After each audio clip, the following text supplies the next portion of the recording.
வணக்கம். அமரர் கல்கியின் பொன்னியின் செல்வன் நாவலின் மிக முக்கிய நிகழ்வு நடந்த இடம்தான் இந்த கோடியக்கரை. ராஜராஜ சோழன் என்று சொல்லக்கூடிய அருள்மொழிவர்மன் புயலில் இருந்து தப்பித்து வந்தியத்தேவனோடு கோடியக்கரையை அடைந்து வேதாரண்யம் கால்வாய் மூலம் பூங்குழலி படகோட்ட நாகை புத்த விகாரம் சென்றடைந்த கால்வாயை நாம் பார்க்க போகிறோம். இது கோடியக்கரை. இது சேந்தன் அமுதன் வழிபட்ட குழகர் கோயில். இந்த கால்வாய் இப்போது கோடியக்கரையிலிருந்து புறப்பட்டு வேதாரண்யம் அகஸ்தியம்பள்ளியின் வழியாக மிக அழகாக சென்றடைகிறது.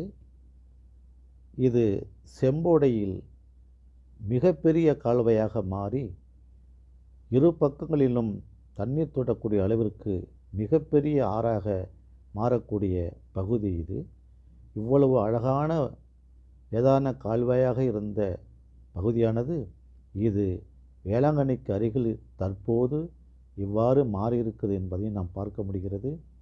இதில் பயணம் செய்த அவர்கள் மூவரும் இந்த இடத்தில் நாகப்பட்டினம் கடற்கரைக்கு அருகில் ஒன்று சேர்ந்து புத்த விகாரத்தில் அவர்கள் அடைக்கலப்படுத்தப்பட்டனர் என்ற செய்தி மிக அற்புதமான செய்தியாக நாவலில் உலா வரும் அந்த காட்சி தான் இது.